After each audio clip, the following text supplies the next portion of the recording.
Hi there, Master Cruz from Master Organizing here, and today I'm going to be giving some awesome tips right from my very own kitchen.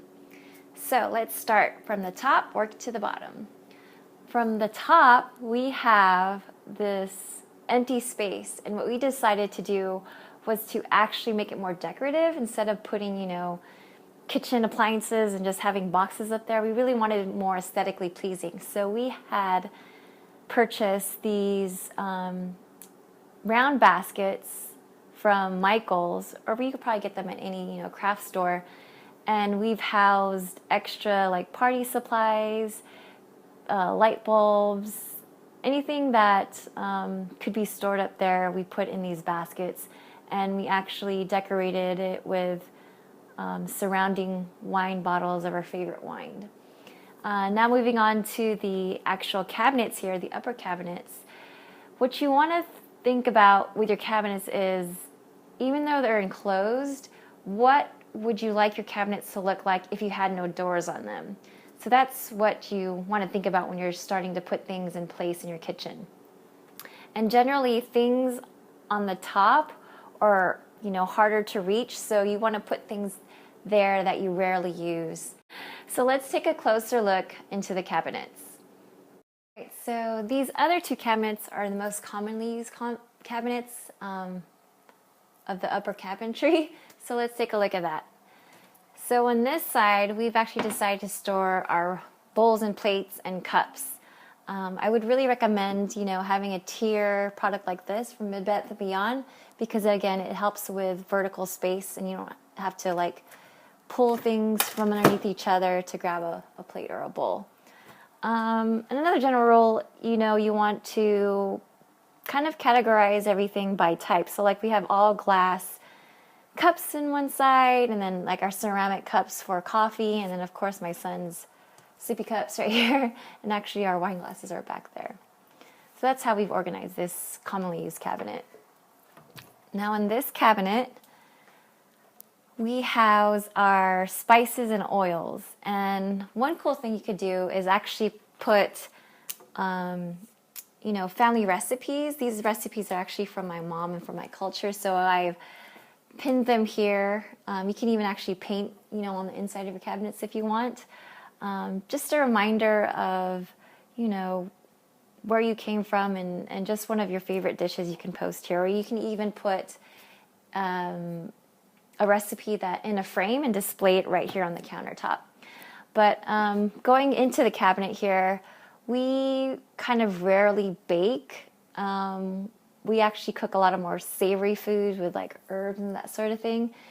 But when we do bake, we actually just pull this basket down, and in this basket contains our cinnamon, baking soda, vanilla, just anything sweet. And for baking, we put it in here. And back there we have the sugars, which we kind of try to avoid and not eat as much of. We only really have it for, some guests if they want sugar with their coffee, or a little bit of brown sugar for oatmeal and that sort of thing. But other than that, they kind of stay in the back because, again, we try not to eat as much sugar in our household.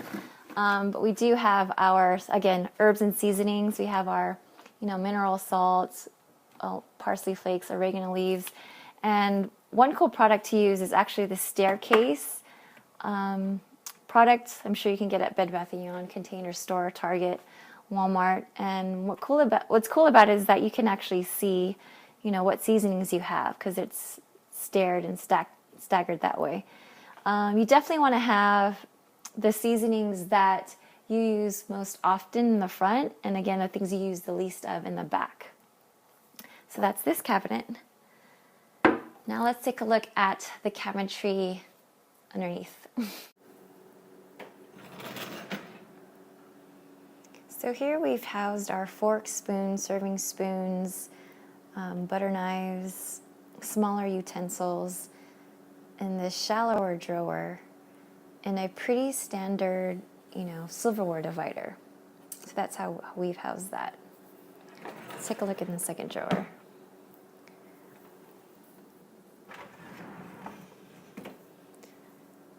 So in the second drawer, we have the Ziploc bags, foil, brown paper bags, small Ziploc bags. So anything that needs to be used to cover or contain food, we've designated this drawer. And we just rearranged the boxes so that it can fit into the drawer. Okay, let's go look at the third drawer.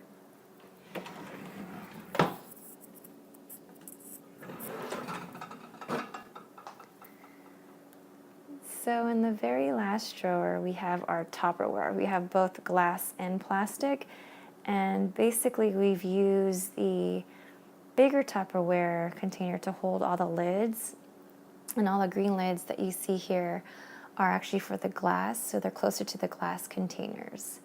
And we just separate it as so that it can all fit in this drawer.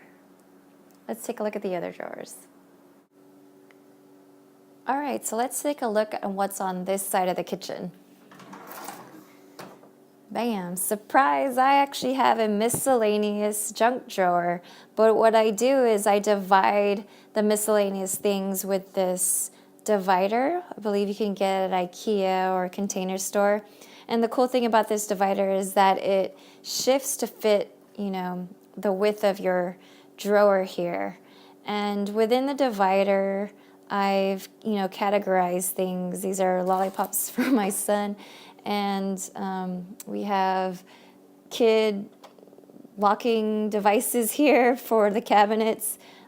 These are bag clips. We have candles, and if you've watched my home office video, you know that I don't have a desk necessarily, so I actually have my office supplies here. I have my notepads, my pens, scissors, and this is my Kespon Guard Your ID stamp from my paper organizing video that I use, and it's all in this drawer because it's near the front door, so when I get the mail, I quickly stamp it out and throw the mail away.